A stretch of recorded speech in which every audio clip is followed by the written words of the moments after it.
ఓం నమ శివాయ. అందరికీ నమస్కారం అండి. ఈరోజు ఈ వీడియో ద్వారా తులారాశి వారి యొక్క జాతక ఫలితాల గురించి తెలుసుకుందాం. వీరి యొక్క జీవితానికి సంబంధించినటువంటి ప్రధానమైనటువంటి అంశాలు ఏమిటి, అదేవిధంగా మే 26వ తేదీ మంగళవారం రోజున మరి విశ్వం మీకోసం అయితే ఒక సరికొత్త ప్రణాళికను అయితే సిద్ధం చేసింది మిత్రమా. రేపు మీ యొక్క దినచర్య ఏ విధంగా ఎప్పటిలాగానే సాగిపోవచ్చు, కానీ ఈ యొక్క కాలచక్రం మీ యొక్క తలరాతను మార్చడానికి ఒక అద్భుతమైనటువంటి క్షణాన్ని లాక్ చేసి ఉంచింది. అయితే రేపటి రోజున ఈ యొక్క మంగళవారం రోజున మీకు అసలు ఊహించలేనటువంటి ఆ యొక్క అవకాశం అనేది మీ యొక్క జీవితంలోనే ఒక సరికొత్త అధ్యాయాన్ని అంతా కూడా లిఖించబోతుంది. సరిగ్గా మధ్యాహ్నం 1 గంట తరువాత ప్రకృతి మీ ముందున ఒక వింతైనటువంటి పరిస్థితిని అయితే ఉంచబోతుంది. అది అంతా కూడా చూడడానికి చాలా సాధారణంగా ఒక చిన్న సంఘటనలాగా అనిపించినా కూడాను ఆ యొక్క చిన్న సంఘటన మీ యొక్క భవిష్యత్తును మరియు మీ యొక్క ఆర్థిక స్థితిని, మీ యొక్క ఆలోచన విధానాన్ని మొత్తము కూడా మీ యొక్క జీవిత దిశగానే మార్చేయబోతుంది. మీరు విన్నది అంతా కూడాను అక్షరాల నిజం. మధ్యాహ్నం 1 గంట 11 నిమిషాల తరువాత మీ కళ్ళ ముందు ఒక వింత అనేది జరగబోతుంది. అది అంతా కూడా చూసి మీరైతే ఆశ్చర్యపోవడంతో కాటగా నోరేలా పెడతారు. అసలు ఇది అంతా కూడా నమ్మలేకపోతారు. ఎన్నాళ్ళు ఒక గమనాన్ని అంతా కూడా సాగిస్తున్నటువంటి మీ యొక్క లైఫ్లో ఒక్క క్షణం ఏ విధంగా టర్న్ అనేది తీసుకోబోతుంది, ఆ యొక్క సంఘటన వెనుక దాగి ఉన్నటువంటి ఆ యొక్క మహా అవకాశం ఏంటి, మరి ఈ యొక్క సుదీర్ఘ విశిక్షణ మాటలు వెనుక నిగూఢమైనటువంటి జ్యోతిష రహస్యాలు క్షుణ్ణంగా తెలుసుకుందాం. ఎక్కడా కూడాను మీరైతే స్కిప్ చేయకుండా చివరి వరకు చూసేటువంటి ప్రయత్నం అయితే చేయండి. ప్రతి ఒక్కరి జీవితంలో ఎన్నెన్నో సమస్యలు, ఎన్నెన్నో ఇబ్బందులు, ఇటువంటి సమస్యలతో బాధపడుతూ ఎక్కడెక్కడో జ్యోతిష్యం చెప్పించుకొని నిరాశ చెందినటువంటి వ్యక్తులు అయితే చాలామంది ఉండుంటారు కదండి. మరి ఇటువంటి వారి అందరికీ కూడా శ్రీ దుర్గామాత వారి దివ్య ఆశీస్సులతో జ్యోతిష్యం చెప్పండి గురువుగారు శివరామదాసు స్వామి గారు. మనం ఎక్కడున్నా ఉన్న చోటనే ఉన్నట్టుండి మన యొక్క గురుగారిని అయితే ఒక చిన్న ఫోన్ కాల్ ద్వారానే కాంటాక్ట్ అవ్వచ్చండి. మన గురుగారి యొక్క కాంటాక్ట్ నెంబర్ వచ్చేసి 7989049722. అది మీకు ఏ విధమైనటువంటి సమస్య అయినా కావచ్చండి. కుటుంబం, వ్యాపారం, కోర్టు, విదేశీ ప్రయాణం, ఆరోగ్యం, రాజకీయం, ప్రేమ, పెళ్లి, ఆర్థికపరమైనటువంటి ఇబ్బందులు, భార్యాభర్తల మధ్య సమస్యలు, ఎటువంటి గుప్త సమస్యలకైనా కానీ మన యొక్క గురుగారి మీకైతే మంచి పరిష్కార మార్గం అయితే లభిస్తుందండి. మన యొక్క గురుగారు స్త్రీ పురుషులకు వశీకరణ చేయడంలో ఒక ప్రత్యేకమైన అనుభవం కలిగినటువంటి వ్యక్తులైనా చెప్పాలి. మీకున్నటువంటి ప్రతి సమస్య కూడాను మన యొక్క గురువుగారిచే 100% శాశ్వతమైన మార్గం అయితే మీకైతే ఖచ్చితంగా లభిస్తుందండి. సమస్య మీది, పరిష్కారం మన యొక్క గురువుగారిది. నమ్మకంతో ఒక్కసారి ప్రయత్నించి చూడండి. ఖచ్చితంగా మీకున్నటువంటి సమస్యల చిక్కుల వలన అయితే మీకు మీరుగా బయటపడినటువంటి వ్యక్తులు అవుతారు. ముఖ్యంగా వివరాలకు వస్తే కనుక తులా రాశి అనేది రాశిలోని 7వ రాశి.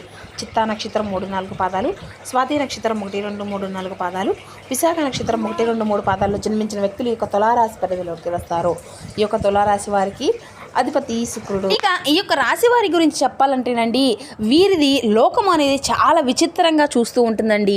ఎవరితోనూ కూడాను అంత త్వరగా కలవనటువంటి ప్రపంచంలో తాముకు తామే ఉంటారని, నిజానికి వీరి అంతా కూడా పరిశీలన శక్తి అనేది అంతా కూడాను అబ్జర్వేషన్ పవర్ అనేది కూడాను ఉన్నటువంటి వారు ఈ సృష్టిలోనూ ఎవరైనా ఉంటారు. కానీ మీ చుట్టూ ఉన్నటువంటి చిన్న చిన్న మార్పులను కూడాను మీ యొక్క మైండ్ను చాలా షార్ప్గాను క్యాచ్ చేసుకుంటూ ఉంటుందన్నమాట. ఈ యొక్క లోకాన్ని అందరూ కూడా పెద్ద పెద్ద అవకాశాలుగా కోసం చూసేటువంటి అవకాశం వైపు చూస్తుంటే ఈ యొక్క రాశివారు మాత్రం భూమి మీద ఉన్నటువంటి చిన్న చిన్న విషయాలను అద్భుతాలుగా వెతుకుతూ ఉంటారన్నమాట. మీలో మరొకమైనటువంటి విభిన్నమైనటువంటి వైవిధ్యమైనటువంటి నైజము అనేది ఏంటంటే, మీరు ఒక పద్ధతిని అలవాటు పడితే దాన్ని కూడాను మార్చుకోవడానికి అంత తేలిగ్గా ఒప్పుకోరన్నమాట. మీ యొక్క లైఫ్ మొత్తము అంటే మీ యొక్క లైఫ్ టైం ట్రాక్ మీద కొనసాగిపోవాలనేసి కోరుకుంటూ ఉంటారు. ఎప్పుడూ కూడాను ఒక కొత్త అధ్యాయాలను, కొత్త కొత్త ఆలోచనలు మీ యొక్క మైండ్లోకి వస్తూనే ఉంటాయి. అవి అన్నీ కూడా ఎప్పటికప్పుడు వచ్చినా సరే, ఎప్పటికప్పుడు మనకు అనుకూలమైనటువంటి స్థితిగతులు రాకపోయినా సరే, అవి అన్నా కూడాను మనం మార్చుకోగలమా అనేటువంటి మాట అంతా కూడాను మరి మీ యొక్క స్వయం కృషితోనే నమ్ముకుంటూ ఉంటారండి. అయితే మీలోనే అతి జాగ్రత్త కోసము ఒక్కసారిగా ముందుగా ఒక పెద్ద పెద్ద అవకాశాలు కూడాను చేజార్చుకునే విధంగా చేస్తూ ఉంటుంది. అయితే రేపటి రోజున ఈ యొక్క ప్రకృతి అంతా కూడా మీకు అంత జాగ్రత్తగా పక్కనే పెట్టేసి మిమ్మల్ని ఒక కొత్త దారిలోకి నడిపించబోతుంది అని అంటుంటే అనేది కూడాను మీకైతే ఇప్పటికప్పుడు వివరంగా తెలియపరుస్తామండి. కాబట్టి మా వీడియోని ఎక్కడ కూడా స్కిప్ చేయకుండా చివరి వరకు చూస్తుంటే ప్రయత్నం చేయండి ఫ్రెండ్స్. అలాగే మా వీడియో మీకు నచ్చితే ఒక చిన్న లైక్ చేసి, కొత్తగా ఇప్పుడే మన ఛానల్ చూసినటువంటి వారు ఉంటే ఛానల్ని అయితే సబ్స్క్రైబ్ చేసుకొని సపోర్ట్ చేయడం మాత్రం అసలు మర్చిపోకండి. ఇక అదేవిధంగా అంటే ఇప్పుడు ప్రస్తుతం మీకు ఉండేటువంటి స్థితిగతులు ఏ విధంగా ఉన్నాయి, మరి అలాగే ఆ యొక్క మార్పులకు గల కారణాలు ఏంటి? మరి మీ యొక్క గ్రహస్థితి గనుక చూసినట్లయితే గ్రహాల యొక్క కదలిక అనేది ఈ యొక్క రాశి వారికి ఈ యొక్క మంగళవారం రోజున ఒక అద్భుతమైనటువంటి అవకాశాలుగా తీసుకురాబోతుంది. మరి 9వ స్థానంలో ఉన్నటువంటి బుధము మరియు కేతువు మరియు విశీక్షణ ప్రభావితము అనేది చేయబోతుంది. ముఖ్యంగా మధ్యాహ్నం 1:11 ఈ యొక్క సమయానికి ఆకాశంలో మనకి సూర్య భగవానుడు ఎప్పుడూ కూడాను తెలియకుండానే ఉపచర్య అనేది స్థానంలో ఉంటాడండి. చంద్రుడు అంటే సూర్య భగవానుడితో కలిసి ఒక వింతైనటువంటి యోగాన్ని సృష్టించబోతున్నాడు. ఈ యొక్క గ్రహాల యొక్క అనుకూలత వలనే మీకు ఒక చిన్న సంఘటన కూడా ఒక పెద్ద అవకాశాలను అయితే మార్చేటువంటి పాజిటివ్ ఎనర్జీ మైండ్ వైపు అయితే తీసుకెళ్ళబోతుంది. అసలు ఇదంతా ఏంటి, అసలు ఆ యొక్క పాజిటివ్ వైపు తీసుకువెళ్ళేటువంటి ఆ యొక్క అవకాశాలు ఏంటో ఇప్పుడైతే మనం వివరంగా తెలుసుకుందాం. మీరు అంతా కనుక ఆర్థిక పరంగా చూసుకుంటే కనుక ఈ యొక్క అవసరానికి డబ్బు అనేది ఆదుకున్నా కానీ మీకున్నటువంటి పెద్ద పెద్ద కళలను కూడాను నిజం చేసుకోవడానికి సరిపోయే అంత భారీ మార్పులు రావడం లేదు. ఉద్యోగంలోనో వ్యాపారంలోనో ఒక రకమైనటువంటి రొటీన్ లైఫ్ అంతా మీరు అలవాటు అనేది పడిపోతూ ఉన్నారు.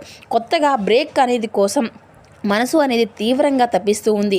మీకోసం నమ్మినటువంటి సిద్ధాంతాల వల్ల సమాజం మీకోసం మీకు చేసేటువంటి కొన్ని పనులు మీకు ఆశించినటువంటి విధంగా గౌరవాన్ని దక్కించే విధంగా చూస్తున్నాయి. ఈ విధంగా సందిగ్ధంలోనే ఆ యొక్క అదృష్టం ఎప్పుడు మారుతుంది అనేసి అయితే మీరు నిరీక్షించేటువంటి తరుణంలోనే ఈ యొక్క మంగళవారం మధ్యాహ్న కాలంలో చిన్న చప్పుడు మీ యొక్క తలుపును అనేది తట్టబోతున్నాయి. మరి ఇది అంతా కూడాను అసలు ఏంటి, ఆ యొక్క అపరిచిత వ్యక్తి లేదంటే ఆ యొక్క పరిచయం చేసుకుంటే అంటే తెచ్చేటువంటి మలుపు అన్నమాట. మీరు అనుకుంటారేమో ఈ యొక్క మలుపు అనేది ఏంటి, మరి మన కోసం ఏదైనా కానీ ఒక ప్రత్యేకత అనేది ఉంటుందా అంటే చిన్న సంఘటనలు అనేవి కూడాను మన యొక్క జీవితాన్ని అంతా కూడాను మారుస్తాయండి.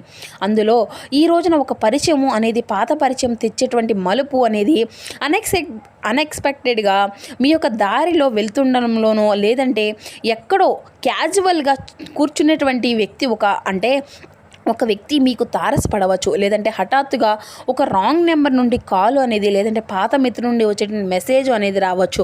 మొదటిగా మీరు అయితే దాన్ని అంతా కూడా చాలా లైట్గా తీసుకుంటారు. కానీ ఆ యొక్క వ్యక్తితో మాట్లాడేటువంటి క్రమంలో ఒక సరికొత్త వ్యాపార ఆలోచన లేదంటే మీ యొక్క కెరియర్ని మార్చేటువంటి ఒక పెద్ద సమాచారం అనేది మీకైతే అందబోతుంది. ఆ యొక్క చిన్న పరిచయమే రాబోయేటువంటి రోజుల్లో మిమ్మల్ని ఒక పెద్ద ఇన్వెస్టర్గానో లేదంటే ఒక పెద్ద సంస్థకు హెడ్గానో మార్చేస్తుంది. ఆ యొక్క శక్తి యొక్క పరిణామం అనేది ఈ విధంగా ఉంటుంది. కొంతమంది అయితే క్యాజువల్గానే చేసుకునేటువంటి ఆ యొక్క పరిణామాలు కూడాను కొన్ని ఉంటాయండి. సమాచార ఐడియాలు అంటే మీరు మధ్యాహ్నం పూట మీ యొక్క మొబైల్ని చూస్తునేటప్పుడు లేదంటే మీ యొక్క పత్రిక అనేది చదువుతున్నప్పుడు హఠాత్తుగా ఒక ఆర్టికల్ లేదంటే ఒక వీడియో మిమ్మల్ని కంటపడుతుందన్నమాట. మీకైతే ఆ యొక్క సమాచారం అనేది చూడగానే మీ యొక్క మైండ్లో ఒక విచిత్రమైనటువంటి ఐడియా అనేది వస్తుంది. నేను కూడాను ఈ పని అనేది ఎందుకు చేయకూడదు అనేసి మీరైతే అనుకుంటూ ఉంటారు. ఈ క్షణంలో పుట్టినటువంటి ఆ యొక్క చిన్న ఆలోచన ఎన్నాళ్లుగా చేసుకున్నటువంటి రొటీన్ పనికి పక్కన పెట్టేసి ఒక కొత్త రంగంలోకి అయితే అడుగుపెట్టి కోట్ల రూపాయల సామ్రాజ్యాన్ని అయితే స్థాపించుకునేటువంటి పునాది అనేది మీకైతే మొదలు కాబోతుంది. ఇక మీకైతే ఈ యొక్క మధ్యాహ్నం 1:11 తర్వాత మీ యొక్క జీవితం అంతా కూడా సైలెంట్గా సునామీ లాంటిది. ఈ యొక్క సంఘటనలు అన్నిటినీ కూడా చిన్నదే అయినా కానీ దానివల్ల మీ యొక్క జీవితంలో ఏర్పడేటువంటి రియాక్షన్ మాత్రం చాలా పెద్దది. ఈ క్షణాలు అసలు నిర్లక్ష్యము అనేది చేయవద్దు. మీరు మాత్రం ఎందుకంటే ఎంతకాలము అనేది రొటీన్గా మీ యొక్క జీవితంలో హఠాత్తుగా ఈరోజు ఈ యొక్క సమయంలోని ఇలాంటి లైఫ్ చేంజింగ్ మూమెంట్ అనేది రావడానికి కారణం ఏంటి అంటే విశ్వం యొక్క టైమింగు, యూనివర్సల్ టైమింగు. మీరు గతంలో ఎన్నో సత్కారాలు చేసేటువంటి ఉంటారు కదండి. మీరు ఎంతోమందికి నిస్వార్థంగా సహాయపడ్డారు. ఆ యొక్క పుణ్యకాలము అంతా కూడాను ఒక శక్తిగా మారి మీ యొక్క అదృష్టాన్ని యాక్టివేట్ చేయడానికి ఈ యొక్క సమయము అనేది మీకు ఎంచుకుందన్నమాట. ఈ యొక్క పరిస్థితులు మిమ్మల్ని ఎప్పుడూ కూడాను ఒకే చోట ఉంచవు కదా. మీరు మాత్రం ఒక పెద్ద విజయాన్ని అందుకోవడానికి అర్హులని మీకు ప్రకృతి ఎప్పటికప్పుడు గుర్తు చేస్తూనే ఉంటుంది. ఆ దారిలో నడవడానికి చిన్న చిన్న సంఘటనలు ఒక నిమిత్తము లాగానో వాడుకుంటుంది. ఈ యొక్క నిమిత్తము లాగా జరిగేటువంటి పరిణామాల వెనుక భవిష్యత్తే దాగి ఉంది. ఇక ఒక మహారాజులా మార్చాలనేసి ఒక దైవ సంకల్పము అనేది దాగి ఉంది. మరి మీరు ఈ యొక్క దారిలోకి వెళ్తారా లేదా అనేది మాత్రం మీరు వెళ్ళేటువంటి దారిని బట్టే ఉంటుంది. మరి ఇటువంటి సమయంలో కొన్ని లాభ నష్టాలు కూడా ఉంటాయి మిత్రమా. హఠాత్తుగా మార్పు వల్ల కలిగేటువంటి లాభాలు ఏంటంటే మీ యొక్క జీవితంలో రొటీన్ మరియు బోర్ లాంటి లైఫ్కి ఎండుకట్ట అంటారు కదండి, ఆ యొక్క ఎండుకాటు అనేది పడబోతుందన్నమాట. ఇక కొత్త ఆశ, కొత్త ఉత్సాహం మీలో మొదలవుతుంది. ఆర్థికంగా స్థిరపడడానికి, లేదంటే తెలుగు లేనటువంటి రూట్ మ్యాప్ దొరకడానికి, సమాజంలో మీకు తెలివితేటలు తగినటువంటి గుర్తింపు అనేది లభించడానికి. అయితే ఇక్కడ ఉన్నటువంటి నష్టము లేదంటే నెగిటివ్ పాయింట్ ఏంటంటే, ఆ యొక్క సంఘటనలో చిన్న చిన్న విషయాన్ని మిమ్మల్ని మరింత ఇబ్బందికరంలోకి కూడాను తీసుకువచ్చేటువంటి బద్ధకానిలో, లేదంటే ఇందులోనే నెగిటివ్ ఎనర్జీ పాయింట్ ఏంటంటే, ఒకవేళ మీ యొక్క సమయంలో మీరు నిర్లక్ష్యంగా ఉంటే, ఆ యొక్క బద్ధకాన్ని ప్రదర్శిస్తే మీ కళ్ళ ముందు ఉన్నటువంటి ఆ యొక్క మహా అవకాశాన్ని శాశ్వతంగా కోల్పోయేటువంటి ప్రమాదం అయితే ఉంది. మరి ఈ యొక్క రాశివారు కొందరు నాకెందుకులే అనేసి వదిలేస్తారు. ఈ రోజున అలా వదిలేస్తే మీ యొక్క భవిష్యత్తులో అంతకంటే కూడా గొప్ప అవకాశం అనేది మళ్ళీ రాదు. కాబట్టి ఈ క్షణంలో వచ్చేటువంటి ఆ యొక్క చిన్న మార్పు ఎంతో అలర్ట్గా గమనించవలసినటువంటి అవసరం కూడా ఉంది. అయితే మరి రేపటి రోజున అంటే ఒక అద్భుత గడియాలవి మీ యొక్క జీవితంలో సక్రమమైనటువంటి దారిలు నడిపించాలి అంటే మీరు పాటించవలసినటువంటి విషయం ఇది. మంగళవారం మధ్యాహ్నం 1 గంట నుండి 2 గంటల మధ్య మీ యొక్క మొబైల్ అంతా కూడా సైలెంట్లో పెట్టుకోండి. మీ చుట్టూ ఉన్నటువంటి పరిసరాలను, వ్యక్తులను, మాటలను మీ యొక్క అంటే విశాంతిగా మీరైతే గమనించాలి. మరి ఎవరైనా కానీ ఏదైనా కానీ కొత్త విషయం అనేది చెప్తుంటే విసుక్కోకండి, వినండి. ఈ యొక్క సమయాన్ని ఎవరితోనూ కూడా వాదనలకు దిగి మీ యొక్క మైండ్ని పాడు చేసుకోకండి. మరి ఈ యొక్క పరిహారాలను మంగళవారం నాడు మానసికంగా మీరైతే కారకులుగా ఉండేటువంటి చంద్రుడు అనుగ్రహం కోసం మీరైతే ఖచ్చితంగా శివారాధన, అలాగే హనుమంతుల స్వామి వారి యొక్క ఆరాధన అయితే చేయండి. ఇక లేదంటే స్వామివారిని ఉదయాన్నే లేచి శుభ్రంగా తలస్నానం అనేది చేసి శివాలయానికి వెళ్ళి మీకు చక్కగా, లేదంటే మంగళవారం కదండి, హనుమంతుల స్వామివారిని దర్శించుకొని మీరు అయితే ఈ యొక్క మంగళవారం రోజున స్వామివారిని దర్శించి ఎంతో శుభప్రదంగా ఉంటుంది. స్వామివారికి ఒక కొబ్బరికాయని కొట్టి నీళ్ళతో అభిషేకం అనేది చేయండి. లేదంటే స్వామివారికి ఎంతో ఇష్టమైనటువంటి ఆ యొక్క తమలపాకుల్ని స్వామివారికి సమర్పించండి. ఇక అయినా కానీ అదేవిధంగా మీరైతే ఓం నమ శివాయ అనేటువంటి మంత్రాన్ని కూడా 108 సార్లు ప్రతి నిత్యము కూడా మీరు ఎంతో మంత్రోచ్చరణ అనేది చేస్తూ మనసును అంతా కూడా ధ్యానిస్తూ ఆ యొక్క స్వామివారికి మీ యొక్క మనసును అంతా కూడా అర్పించండి. ఇక ఈ రోజున పేదవారికి అన్నవస్త్రాలు, లేనటువంటి వారికి అన్నవస్త్రం దానము అనేది చేయడము, ఇటువంటివి దీనివల్ల మీ యొక్క జాతకంలో ఉన్నటువంటి దోషాలు అన్ని, అడ్డంకులు అన్నీ కూడాను పూర్తిగా తొలగిపోతాయి. సో తెలుసుకున్నారు కదండి, రేపటి రోజున మీ యొక్క జీవితంలో జరగబోయే మార్పులు అనేవి ఏ విధంగా ఉండబోతున్నాయి అనేది.